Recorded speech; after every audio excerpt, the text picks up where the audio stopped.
Terima kasih ya pada kesempatan hari ini ya. Kali ini akan bahas nih terkait dengan anti korupsi ya. Anti korupsi.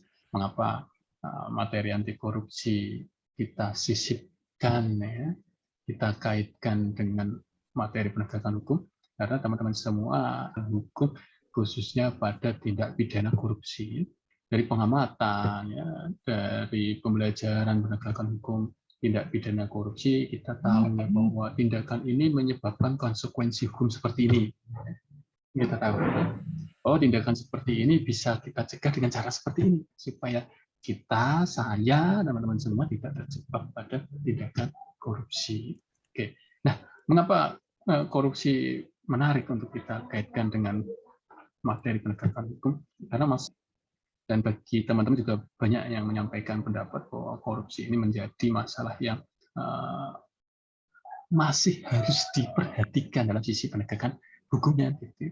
Ketika di sesi diskusi penegakan hukum, teman-teman saya minta apa sih masalah yang menurut kalian itu menjadi masalah yang mesti diseriusi ya, atau harus difokuskan kembali dalam proses penegakan hukum. Waktu itu banyak yang menjawab terkait dengan tindak pidana korupsi. Maka menarik akan kita pelajari mengapa korupsi itu, bagaimana caranya ya, kemudian karakter-karakter apa saja yang bisa kita perkuat korupsi. Nah, korupsi ini bisa kita lihat dari Bunam ya, Cipolog ya, menyampaikan bahwa perilaku korupsi ya, itu dengan teori GONE, GONE, bahwa teori yang disampaikannya di tahun 2006 ternyata masih sangat relevan di tahun 2022 saat ini. Sudah puluhan tahun gitu, lebih dari 10 tahun, tapi masih sangat relevan, masih sangat sesuai. Dan kita urai dari GRID ya, bahwa perilaku korupsi itu terkait keserakahan, kerakusan, karena tidak puas dengan keadaan dirinya sendiri.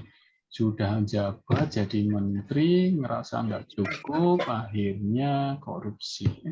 Jadi gubernur, jadi wali kota, jadi bupati, ya. Sudah hidupnya mewah, enak, masih korupsi. Karena memang terkait dengan keserakahan. Ini sifat tidak mudah puas ya. Ini GRID ya. Keinginannya selalu lebih ya. Punya kendaraan roda 2, pengen roda 4 pengen roda 6, misalnya roda 6 pengen roda 8 dan seterusnya. Ini namanya teori perilaku yang terkait dengan keserakahan, kerakusan. Sudah jadi pejabat, ingin korup. Padahal banyak yang hidup susah di luar sana, tapi sudah menikmati hidup mewah, pengen ini dan seterusnya. Itu yang pertama grade-nya. Kemudian yang kedua opportunities. Jadi adanya kesempatan.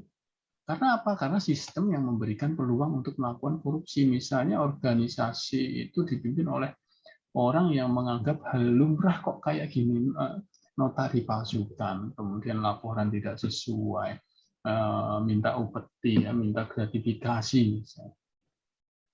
Jika orang-orang di sekitarnya, orang-orang yang ada di dalam satu organisasi itu, di satu lingkungan masyarakat itu menganggap oh itu hal yang lumrah, maka ada kesempatan. Ketika kita minta tolong ya, meskipun pelayanan publik ya, tapi bahasa kita halus ya, kita minta tolong untuk dilayani, yang membuat KTP, membuat KK itu memang pekerjaan pelayanan. Tapi kita memberikan, oh ini Pak buat jajan, ini namanya gratifikasi ya. Dan masyarakat menganggap oh ini lumrah ya. Akhirnya ada peluang atau kesempatan. Kemudian yang ketiga adalah need. Sikap mental yang tidak pernah merasa cukup. Ya, karena memang kebutuhan hidup manusia itu kan selalu dinamis ya. Sudah punya ini, pengen ini, sudah dapat ini, pengen mendapatkan ini, dan seterusnya. Ketika dulu saya mengenal kebutuhan hidup manusia, sandang, pangan, papan misalnya, ternyata semakin bertambahnya zaman, jadi sandang, pangan, papan, paketan misalnya. Ini namanya kehidupannya dinamis ya. Dan kita akan merasa oh ini tidak cukup ya, butuh. Nah, kalau mental ini tidak bisa kita kendalikan, ya, tidak bisa kita kelola dengan baik ya keinginan-keinginan ini, maka akhirnya bisa mengarah pada tindakan curang. Apa bedanya dengan greed ya? Kalau greed itu sudah punya, tapi memanfaatkan ya karena bisa mendapatkan ini itu dengan mudah dengan kedudukannya, jabatannya. Kalau ini memang sifat dasar manusia karena tidak pernah merasa puas itu punya ini, pengen ini dan seterusnya. Gajinya 2 juta ya. Kebutuhan hidupnya habis 4 juta. Lah ini yang buat nopang 2 juta ini dari mana ya? Kalau tidak bisa mengendalikan mental ini, akhirnya ya, perbuatan curang akan dilakukan. Kemudian yang keempat ya adalah exposure ya, terkait hukuman yang dijatuhkan pada para pelaku korupsi. Ya ini kaitannya dengan penegakan hukum. Ketika koruptor 10 miliar itu dipidana 1 tahun gitu. 10 miliar bisa buat hidup 1 tahun mewah sekali ya, mewah sekali. Hukum atau misalnya gini, analoginya 10 miliar misalnya dihukum 1 tahun gitu ya. Ya 1 tahun itu penderitaannya nggak lama lah, 10 miliar ini bisa buat hidup enak 10 tahun misalnya. Ya ini maka tidak setimpal ya. Sehingga tidak memberikan efek jerah. Atau begini, ada orang yang melakukan korupsi, kemudian dipenjara hasil korupsinya untuk suap oknum-oknum penegak hukum yang diminta untuk mempengaruhi ya, proses pidananya supaya lebih ringan, supaya lebih mudah dan lain sebagainya. Ini tidak menimbulkan efek jerah. Nah, ada peraturan Mahkamah Agung tuh yang terbaru ya, bahwa ada kategorisasi terhadap hukuman tindak pidana korupsi dari yang paling ringan hingga yang paling berat ya, yang ancamannya bisa hukuman maksimal ya 20 tahun penjara. Jadi kalau korupsinya di umur 50 tahun berarti dipenjara sampai umur 70 tahun ya. Dan sedang digodok lagi, nih, dikaji lagi bagaimana penerapan atau pelaksanaan hukuman mati pada koruptor. Supaya apa? Mengapa ada hukuman seperti ini, ada kajian seperti ini supaya perilaku korupsi ini bisa dikendalikan. Bisa dikendalikan. Karena terkadang uang hasil korupsinya juga bisa untuk mengendalikan ini proses penegakan hukumnya.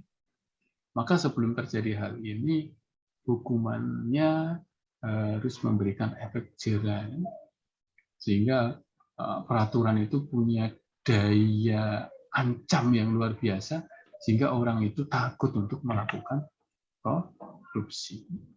Nah ini teori perilaku yang sering disebut dengan GON, greed, opportunities, ya, need dan exposure. Ya.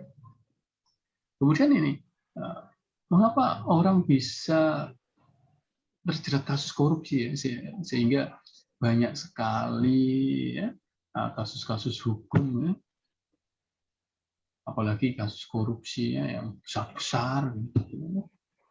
Karena bisa dari faktor internalnya, bisa dari faktor internal. Kenapa? Ya moralnya yang kurang kuat ya.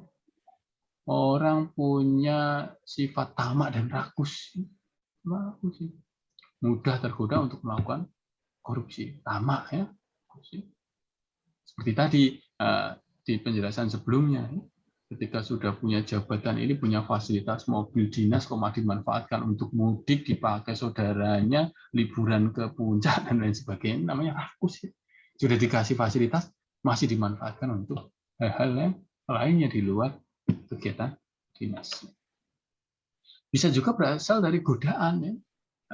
Atasannya, teman sejawat, bawahannya yang memang memberikan kesempatan itu sehingga kita tergoda. Gitu.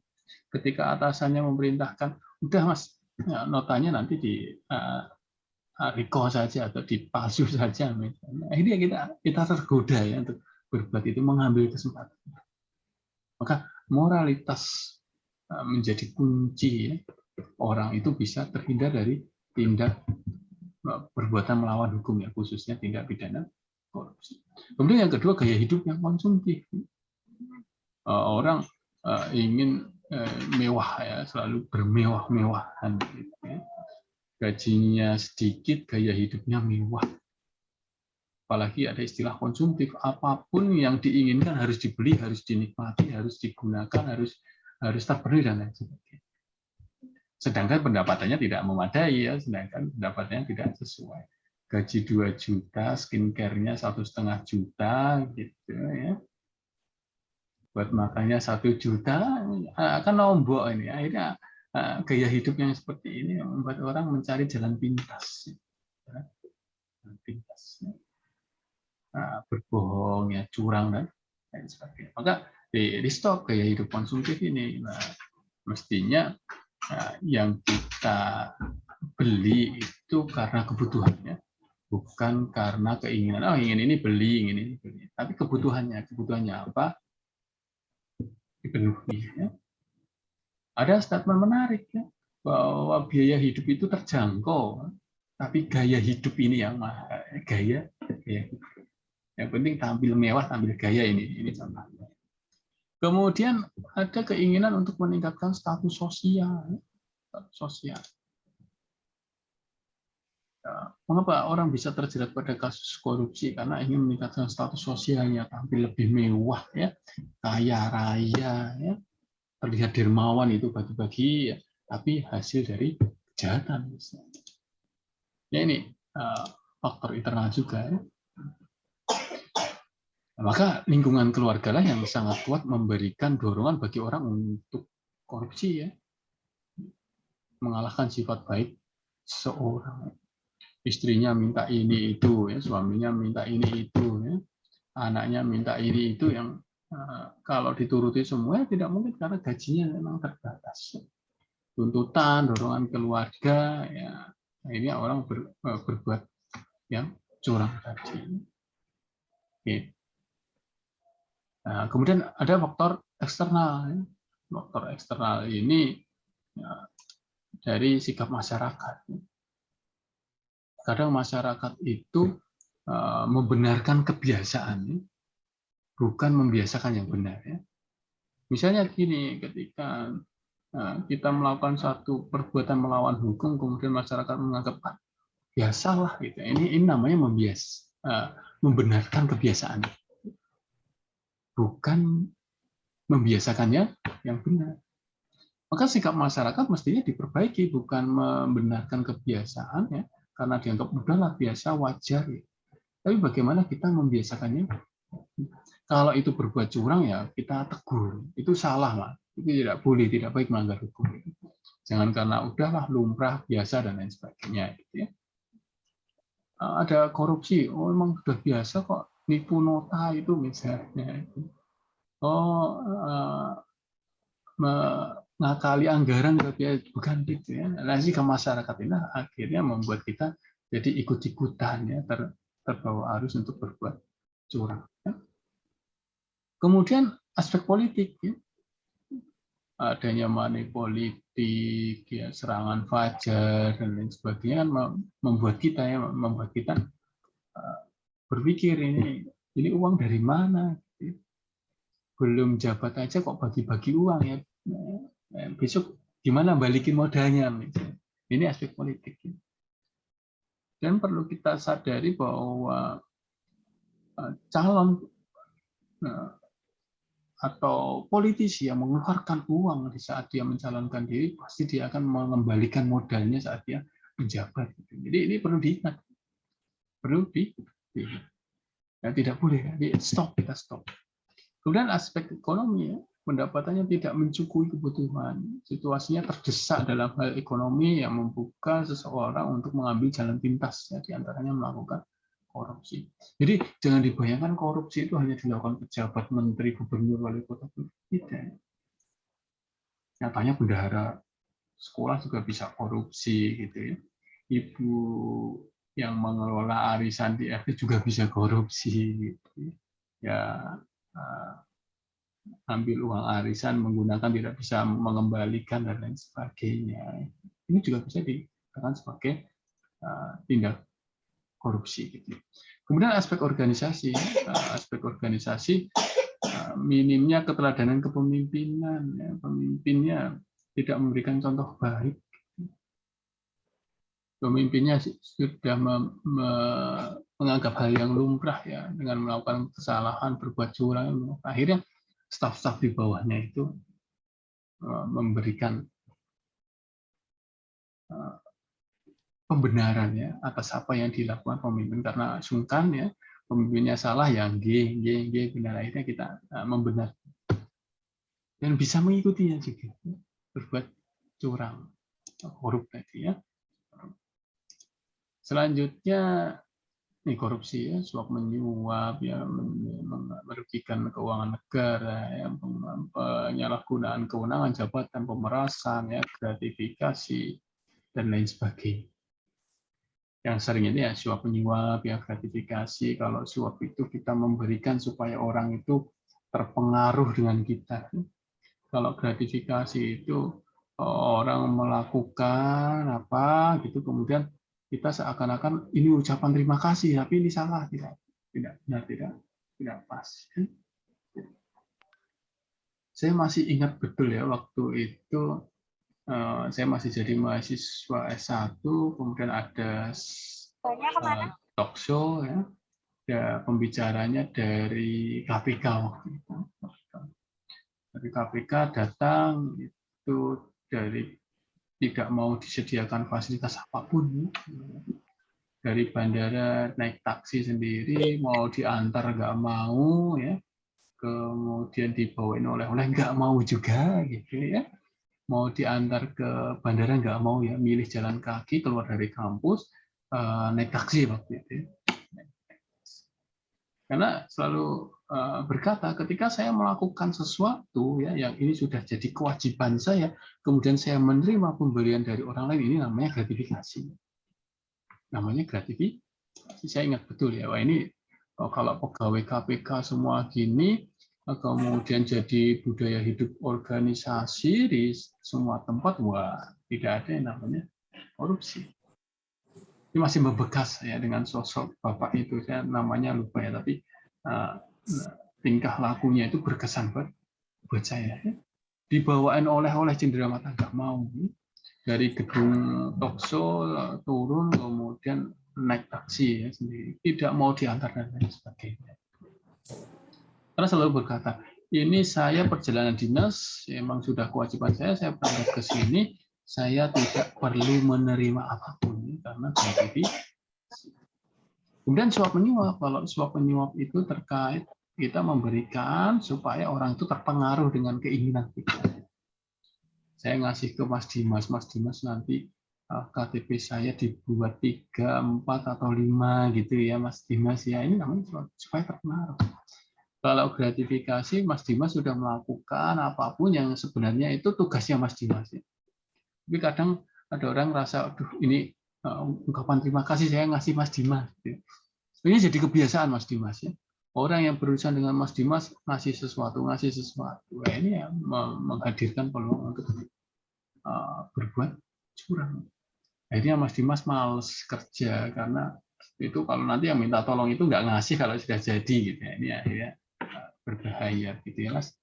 Itu yang sering ditanyakan apa sih bedanya suap dengan gratifikasi. Nah, banyak contoh ya, mengapa kita perlu peka ya. Di tahun sekian rumahnya sekian, baru kerja berapa tahun sudah miliki sekian gitu. Baru kerja 2 tahun sudah meningkat pesan jadi sekian. Ini namanya tingkat kewajarannya tidak sesuai. Jadi kalau keluarga yang baik pasti akan kontrol. Ketika istri dikasih uang sekian, harusnya istri tanya loh, kok tumben dikasih uang sekian? Ini dari mana? Gitu. Jangan malah tambah cuek aja dikasih uang sekian, kemudian cuek padahal ini hasil nipu kan berarti kita membiarkan ya, pasangan kita untuk berbuat curang. Ya saya yakin ya, yang sudah pengalaman berumah tangga gitu, ya, sudah maaf tua gitu kan, pasti selalu ya, ingin tahu ini uang dari mana. Ya. Saya yakin kok ketika Bu Rubianti dikasih uang tiba-tiba kok suami ngasih banyak misalnya kan kita berpikir atau bahkan bertanya ini uang dari mana gitu ya.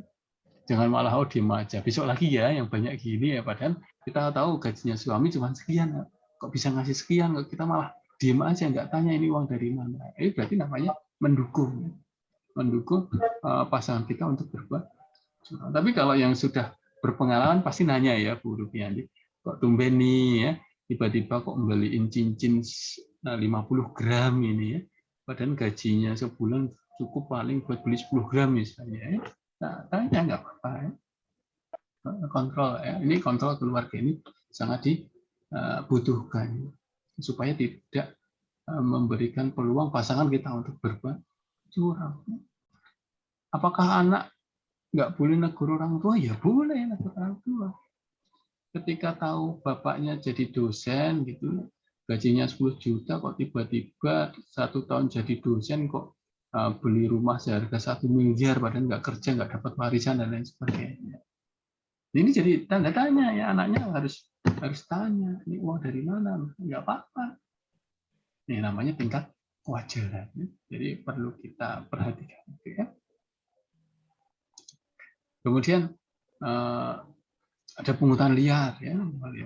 Ini kalau sekali tanda tangan 100.000 ya, ini pungli. Mau nggak saya cetakin surat izinnya, bayar sekian, ini namanya melanggar aturan nggak? Ya melanggar ya. Jadi pungutan yang dilakukan secara tidak sah ya. Tidak sah. Misal biaya administrasi 3.000 kok minta 30.000 ya, ini pungutan liar ya. Bahkan banyak istilah yang digunakan untuk memperlancar aksi korupsi ya. Istilah ternak ya. Sandi sapi ya, ratusan juta ya, kalau kambing ya puluhan juta saja gitu ya. Ini sandi-sandi yang sering digunakan. Ada kopi kecoa misalnya ya. Tidak sesuai harapan. Ya. Tapi kalau susu kaleng ya, luwak itu yang mewah-mewah itu berarti ini sesuai harapan, fantastis nilainya gitu ya. Ya istilah dulu ada yang menggunakan istilah pengajian dan lain sebagainya ya. Ukuran sepatu ya, 25 ya berarti 25 juta ya, dan lain sebagainya. Ada istilah tanaman ya, kota apel Malang ya, apel Washington ya. Malang berarti rupiah nih, kalau Washington pakai dolar nih ya. Nah, ini beda job dan gratifikasi yang tadi sudah saya jelaskan ya. Oke ya. Nah, kita pada hal ini yang saya katakan ya, bahwa Perma, Peraturan Mahkamah Agung Nomor 1 Tahun 2020 ya, memberikan kategori ya, tindak pidana korupsi berdasarkan kerugian. Jadi ada kategori yang paling berat itu lebih dari 100 miliar. Berat itu 25 sampai 100, sedang 1 sampai 25 miliar. Jadi kalau korupsinya 24 miliar sekian itu sedang ya, masih sedang kok, sedang gitu. Bahkan 24 miliar itu sedang gitu ya. Ringan misalnya ya, 200 juta sampai 1 miliar. Jadi kalau korupsinya 999 juta itu ringan. Korupsinya ringan kok, berapa? 999 juta gitu. Ada istilah paling ringan ya kalau di bawah 200 juta itu. Dan ini tentunya hukumannya akan berbeda ya. Nah, apa sih yang bisa kita lakukan sebagai mahasiswa ya? Ini menguatkan nilai-nilai anti korupsi ya. Ada 9 nilai anti korupsi yang perlu kita kuatkan ya. di level perguruan tinggi, jujur, ya, peduli, mandiri, ya, disiplin, ya, bertanggung jawab, ya, kerja keras, ya, sederhana, ya, adil, berani. Ya, ini seperti apa sih karakter ini? Ya. Nah, nanti teman-teman mahasiswa saya jadikan 9 breakout room.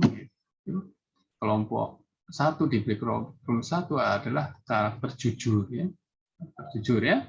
Kemudian di breakout room 2 peduli, 3 mandiri, 4 disiplin, 5 bertanggung jawab, 6 kerja keras, 7 sederhana, 8 adil, dan 9 berani. Nah, silahkan ya di masing-masing breakout room, silahkan deskripsikan ya jujur versi mahasiswa itu seperti apa, peduli versi mahasiswa seperti apa ya.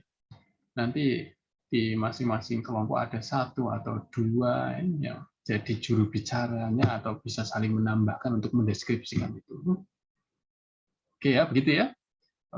Peduli nih versi mahasiswa itu seperti ini loh kawan-kawan. Sederhana versi mahasiswa seperti ini supaya tidak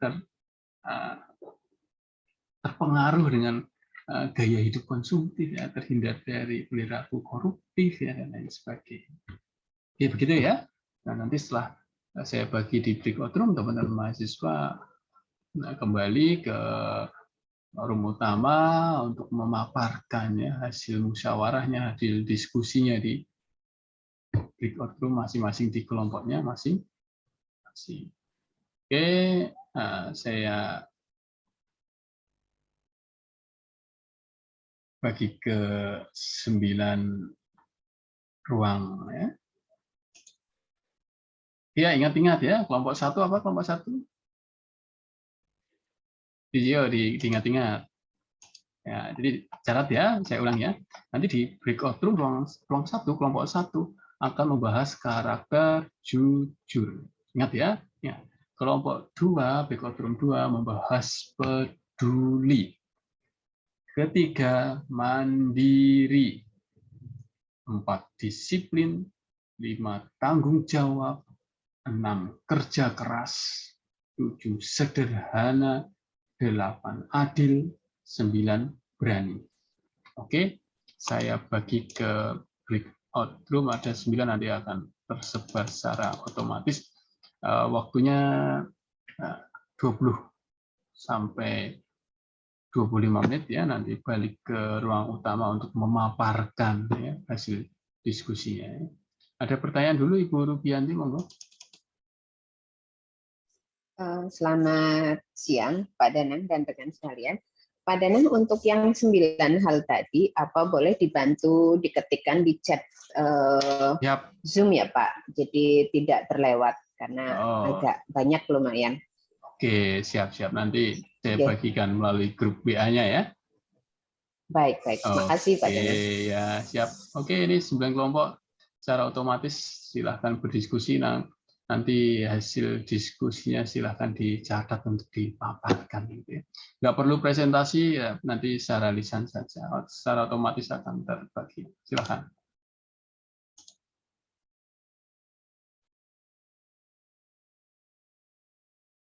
Saya sendiri.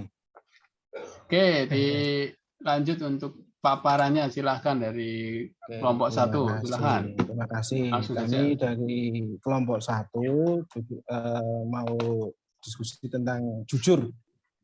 Terus tadi teman-teman bisanya cuma chattingan, jadi karena kondisi cuaca tidak memungkinkan. Dari hasil beberapa chattingan tadi, arti kejujuran itu salah satunya adalah menurut saya itu kesediaan untuk transparan dan akuntabel, bisa diaudit dan dipertanggungjawabkan, menjalankan sesuai dengan SOP. Kejujuran ini bisa merupakan salah satu cara untuk mencegah korupsi dengan membangun budaya kejujuran, diharapkan dapat melawan tindakan yang tidak benar. Itu versi dari Silvi. Versi dari Revita itu dengan kejujuran merupakan suatu sikap di mana perkataan dan perbuatan yang dilakukan harus sesuai dengan dan dapat dipertanggungjawabkan. Seperti itu Pak, diskusi chattingannya. Oke, itu dari dua anggota ya. Kalau dari Pak Widi apa nih? Kalau yang itu dari dua anggota, yang pertama kalau menurut saya itu tentang kejujuran itu sebenarnya bagaimana kesediaan kita dengan kemauan dari diri kita sendiri itu bersedia untuk transparan dan akuntabel dalam pencatatan administrasi. Selanjutnya dengan demikian bisa diaudit dan dapat dipertanggungjawabkan. Efeknya nanti jika kita melakukan kejujuran itu tidak ada yang ditakuti, Pak. Karena kita apa adanya, yaitu ya seperti itu, nggak usah takut kalau kita jujur, gitu Pak. Komit dari diri sendiri untuk transparan ya, monggo dicek ini loh saya apa adanya, nggak saya tambahin, nggak saya kurangi. Ya. Jadi kalau sudah transparan kita nggak perlu khawatir takut ini kalau saya nipu itu ketahuan apa enggak gitu ya Pak Widi ya. Iya, nggak ada markup dan lain sebagainya kayak itulah. Oke, Pak Widi. Terima kasih. Kita lanjut ke kelompok 2. Silakan.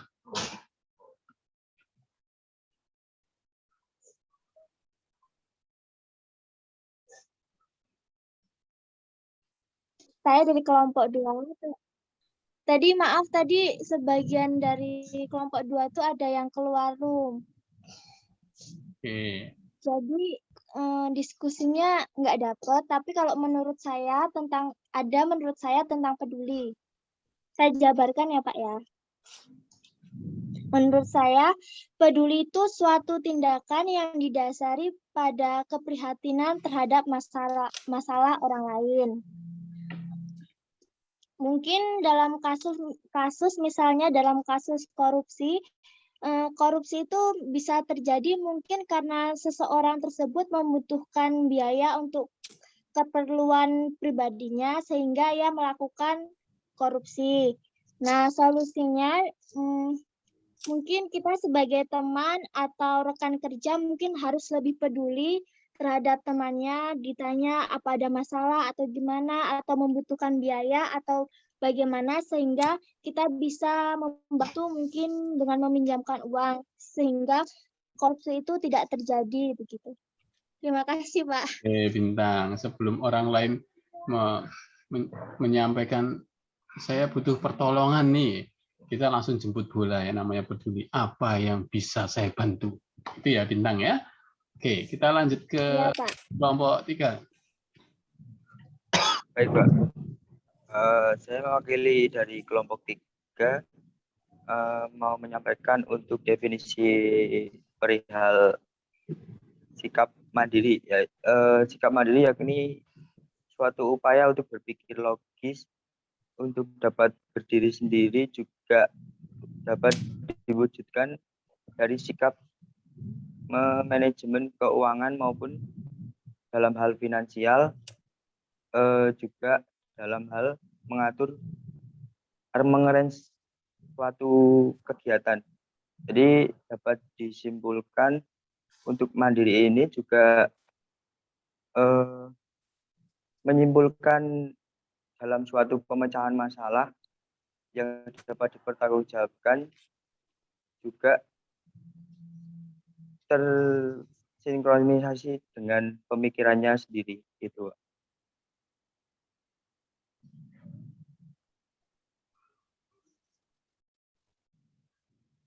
Oke, Mas Ahmad dan kelompok 3 jadi mandiri ya.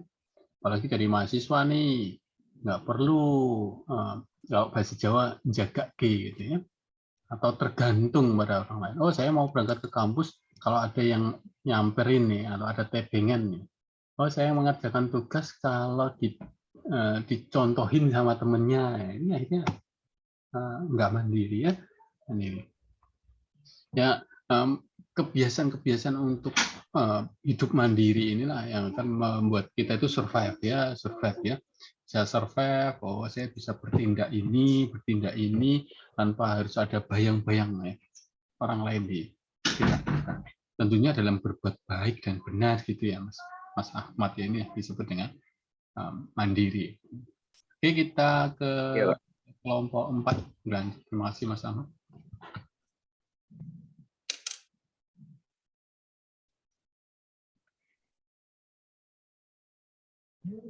Saya perwakilan dari kelompok 4. Jadi di sini kami dapat yang disiplin. Disiplin yaitu perasaan taat dan patuh terhadap nilai-nilai yang dipercaya dan merupakan tanggung jawab. Disiplin juga merupakan usaha-usaha untuk menanamkan nilai ataupun pemaksaan agar kita memiliki kemampuan untuk menaati sebuah peraturan. Contohnya itu mematuhi beragam arti norma dan tata tertib yang berlaku di lingkungan dunia kerja maupun lingkungan masyarakat yang lainnya, dan dapat bekerja sama dengan baik dengan anggota masyarakat yang lain dan rekan kerja. Sekian, terima kasih. Oke, disiplin, taat, patuh ya. Tanpa ada yang mengawasi, kalau itu memang sudah jadi aturan, jalankan. Jangan sampai, oh ini buat laporan karena mau diaudit gitu ya. Jangan seperti itu. Jadi kalau memang itu sudah jadi tugas kita, mau diaudit atau tidak ya, mau dicek atau tidak ya, ada yang ngawasi atau tidak ya, kita wajib mendokumentasikan, melaporkan. Termasuk patuh sama aturan ya, ketika diminta mengerjakan tugas misalnya. Ya, tanpa perlu dikejar-kejar mana tugasnya kumpulkan gitu ya. Kalau memang sudah itu jadi kewajiban kita ya kerjakan, kumpulkan. Itulah yang disebut dengan disiplin versi mahasiswa gitu ya. Oke, selanjutnya.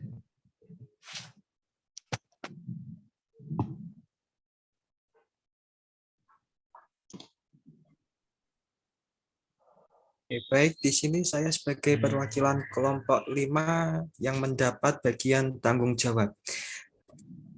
Menurut kelompok kami, tanggung jawab merupakan salah satu isi dari 9 sikap anti korupsi. Sebagai upaya pencegahan korupsi, sikap tanggung jawab merupakan hal yang terpenting yang harus dimiliki oleh setiap individu untuk mempertanggungjawabkan pekerjaan yang telah dibebankan untuk dijalankan dengan sebaik-baiknya. Dalam upaya pencegahan, setiap individu harus mempunyai sikap untuk bertanggung jawab atas tindakan, keputusan, dan resikonya. Dalam mencegah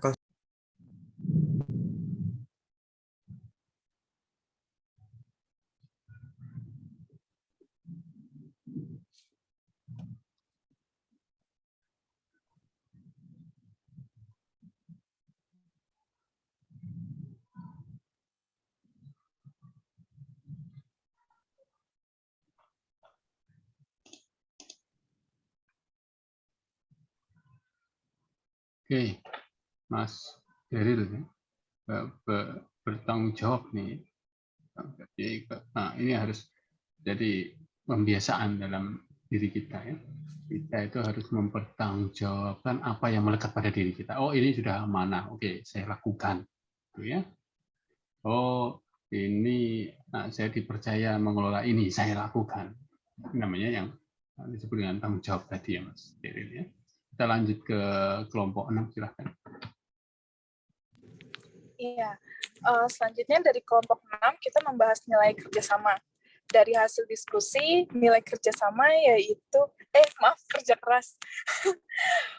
Nilai kerja keras itu memiliki arti sungguh-sungguh berusaha ketika menyelesaikan berbagai tugas atau amanah yang dilaksanakan dengan sebaik-baiknya. Jadi di dalam kerja keras ini, dia itu memiliki prinsip pantang menyerah. Ketika diberikan tugas, ya dia diusahakan sebaik mungkin diselesaikan, sehingga ditambah lagi karena adanya kerja keras yang dilakukan oleh individu tersebut, mereka akan merasa puas akan hasil kerjanya, sehingga tidak mudah tergoda ketika diberikan iming-iming hadiah atau ketika akan disogok atau seperti itu, karena dia puas akan kerja kerasnya dia gitu. Seperti itu dari hasil kelompok kita. Kerja keras ya, terus berupaya ya. Gagal coba lagi, dapat nilai di mata kuliah C ya ngulang gitu, namanya kerja keras. Jangan putus asa. Emang nasib saya seperti ini, jangan gitu ya. Tapi terus berupaya disebut dengan kerja keras. Oke, selanjutnya. Selamat siang Pak Danang dan rekan sekalian. Saya Rubianti dari 33F Psikologi, perwakilan dari Room 7. hal yang bisa kita lakukan agar terhindar dari perilaku korupsi, salah satunya adalah poin ke-7, yaitu berperilaku sederhana. Hal yang bisa kita lakukan dalam kehidupan kita sebagai mahasiswa sehari-harinya, kami mencoba merumuskan, antaranya adalah yang pertama adalah mawas diri dalam bersosial media, yaitu kita coba dengan mengikuti akun-akun yang membangun, misalnya akun-akun motivasi, dan kita jangan lebih baik tidak memfollow akun-akun yang menampilkan keglamoran yang di luar jangkauan kita sebagai mahasiswa. Jadi kita tidak ikut terbawa-bawa ke arah glamoritas yang tidak penting untuk kita sebagai mahasiswa. Kemudian yang kedua adalah berteman atau memilih rekan-rekan dalam keseharian kita yang nantinya kalau kita sudah offline, yaitu dengan rekan-rekan mahasiswa yang memiliki lifestyle yang setara ataupun memiliki income yang kurang lebih hampir sama, karena kita kalau kami yang dari kelas karyawan misalnya, kami yang dengan gaji 2,5 juta, kami mencoba untuk tidak terlalu banyak mix up dengan teman-teman yang seorang pengusaha ataupun teman-teman yang manajer, teman-teman yang sudah GM di sebuah perusahaan. Jadi kita kan tidak terbawa dengan gaya hidupnya mereka yang menurut mereka biasa saja, tapi untuk kita yang income-nya belum mengejar mereka kan akan memaksakan diri untuk mencoba mengejar dengan cara hidupnya mereka yang akhirnya nanti kita sendiri akan keteteran. Kemudian poin yang ketiga adalah kalau kita suatu saat nanti perlu untuk mengerjakan tugas secara berkelompok, itu misalnya mengharuskan kita untuk bertemu offline dengan teman-teman yang tinggal di satu kota, misalnya di Jogja, kita mencoba mencari tempat yang alternatifnya di rumah saja. Terus biasanya kan ada melibatkan sedikit ngobrol, snack, makan gitu ya. Kita tidak usah milih di kafe-kafe yang memang harganya tidak terjangkau di kantong mahasiswa.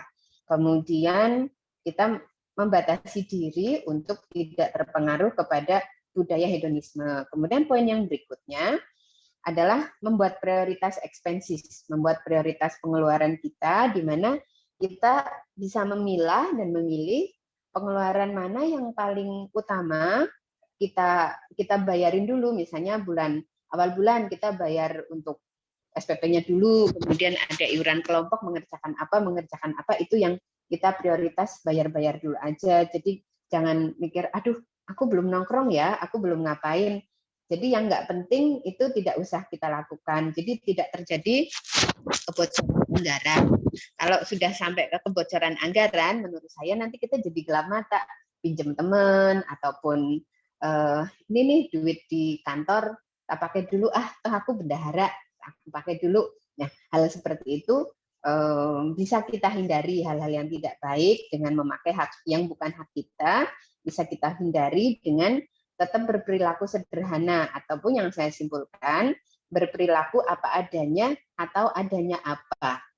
Menurut kami demikian, Pak Danang dan rekan sekalian. Terima kasih. Supaya tidak terpengaruh hidup glamor ya, yang kita ikuti di media sosial ya, yang menunjukkan sosok sederhana gitu ya. Nanti tidak perlu malah pengen ikut-ikutan, wah keren ya kayak gini, cobalah ikut ya, padahal memaksakan gitu ya, memaksakan yang sebenarnya kita memang belum butuh itu bukan kebutuhan, hanya sekedar keinginan, pengen tampil seperti itu dan sebagainya. Nah, termasuk cara-cara bergaul gitu ya. Kalau pengen tetap hidup sederhana ya bergaulah dengan kawan-kawan yang memang punya kebiasaan sederhana, style apa adanya, bukan berarti semaunya ya, bukan berarti kalau bahasa Jawa ngelomprok gitu ya, kusut kumal, bukan gitu ya. Sederhana itu bukan kusut ya, bukan kumal ya, tapi memang tidak ingin melebih-lebihkan di luar batas kemampuannya ya. Ya kalau memang punyanya baju warna putih polos ya nggak perlu dikasih aksesoris yang mewah berlebihan. Kalau memangnya cukup putih polos disetrika rapin sudah bagus ya. Oke, nah cara-cara hidup sederhana yang kita biasakan ya, daripada kita maksa pengen ini, maksa beli ini, tapi kita belum membutuhkan. Ya. Oke, kita lanjut ke berikutnya.